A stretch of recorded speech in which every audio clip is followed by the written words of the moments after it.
Hi Libra. So just doing a little week ahead spread for you. Just going into Aquarius. We're going to have a look at the overall energies of where you guys are at.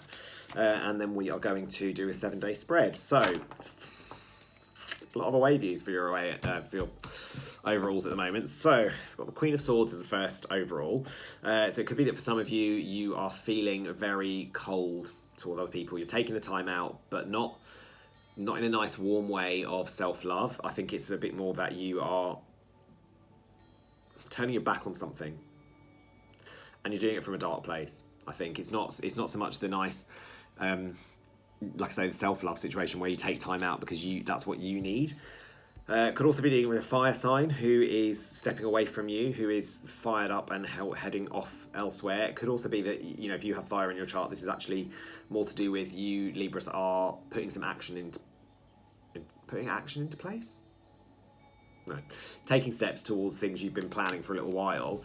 For some of you, though, you've also got a lot of disappointment at the moment. So there's 5 of Cups there. So it's very much about stepping away from the disappointment. And, you know, there's the two cups are behind. There's the flower growing. It's all, there's loveliness there, but you're turning your back on it again. So I feel, Libras, that you've probably not been in a very good place at the moment. And you've got the 9 of Cups as a bottom of the deck card. So for me, that view is all about wistful thinking and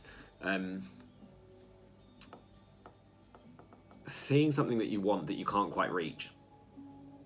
Because you see this lady is floating. You know, she's on the you can see it from the other side. It's a balcony. So you've got the 9 cups all lined up on the balcony, but there's that one that you just can't quite reach. She's an angel. She's floating. So I feel that, you know, you're turning your back on something because you can't quite reach it at the moment. And it's not a bad thing, sorry. It's a natural behaviour, I think, for people to do that. Because sometimes if you can't quite get to what you want, it's easier to turn your back and say, right, well, I don't want it then. I'm not gonna bother with that because I can't get it anyway. So what's the point of trying? But continuing to move towards something, however slow the movement is always going to be better than, you know, staying still. Okay, so we're going to get 7 cards out for the week ahead. So 1, 2, 3, 4, 5. 2 more, please.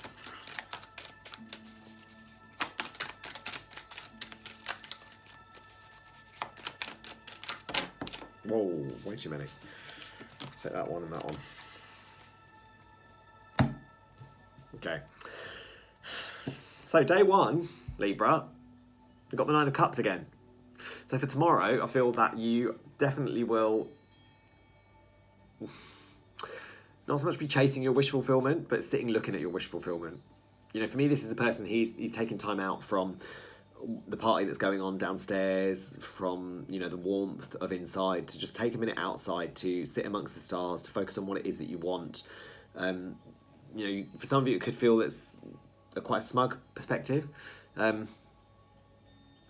I think, yeah, for day 1, you're definitely going to be spending time thinking about what it is that you want, which is, as I say, not a bad thing.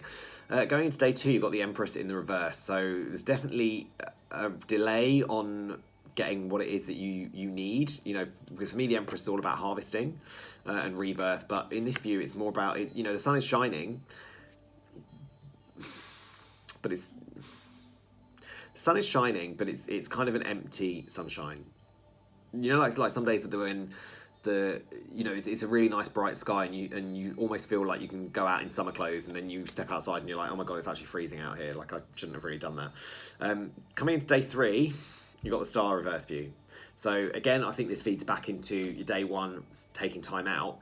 With this view, you know, she's down there, she's doing the healing, and she's focused on what it is she wants, but unfortunately, what it is she wants isn't necessarily real. So it could be that for some of you on day 3, you're focusing on something, and your brain is, or your mind, is focused on something that you think it is you can achieve, and you think that you can't, or maybe it's something you think you can't achieve, actually, because he's a bit spectral. So it could be that you feel that this achievement is something that's out of your reach. However, on day 4, happy days, you've got the 6 of Swords. So there's definitely going to be some good movement on day 4, I would say, for the Libras. because you're moving towards, you've got your ship loaded up with all the love you need, you've got the cup there, you've got someone guiding you, you're not taking the journey alone. It's very much about the rites of passage. However, coming into the weekend, happy days, you've got the High Priestess. So I feel that on the day 5, you're going to start listening to your intuition. And maybe that's where, you've been feeling that this is not necessarily achievable. And maybe on day 5, you actually accept it and you follow your intuition, follow your gut. Your gut is very rarely wrong. And I think when, quite often when people, when you seek advice, you may start asking people what they think. And, I always think the best friends are the ones that say, well, what does your gut tell you? Because quite often you already know. That's why I love tarot, because it doesn't. I don't necessarily believe tarot predicts the future. I believe it gives you guidance, and I believe it gives you clarity on things that you can already sense. What resonates for you will resonate, and what doesn't isn't for you. It's for someone else. But I think that's one of my favourite things with the High Priestess is follow your intuition. See what your instinct tells you, what your gut tells you is the right move. Coming back to that 6 of Swords. Day 6, 10 of Pentacles, Libra. So that's wonderful for day 6 or Saturday, depending on when you're watching it. You've got the happy days. Sitting there with the dog, unconditional love, partnership, companionship. And coming into day 7, Queen of Cups. Beautiful. All full of love. Doesn't have to be ready to share the love. You could just be keeping it for yourself. Could be taking a moment out to just sit on your throne, have a wonderful time. And just enjoy the fact that your cup is full. Being grateful that you even have a cup to fill. Because some people don't. It's not just about having, what's that book? The Boy, the Horse, the Mole, and the Fox. Something like one of the questions was, is your cup half full or half empty? And the answer was, I'm just grateful that I have a cup. And that's your day 7. Overall, though, there's an overall energy. You got the 6 of Wands in the battle view, which I don't overly love. So it could be that for some of you, the overall feeling of this week is that you've got people who are coming after you. Maybe you've upset people. Maybe you have, because these guys are all, I think, they've been fighting for someone else. So maybe you feel that maybe the overall energy for this week is that people are going to feel a little bit let down by you, that they've been trying to do the right thing. Maybe people have been trying to advise you on something and you've not been listening. So hope that resonates for some of you. I'll say if it doesn't resonate and you would like a private reading, then drop me a message and we can sort that out. Cheers, see ya.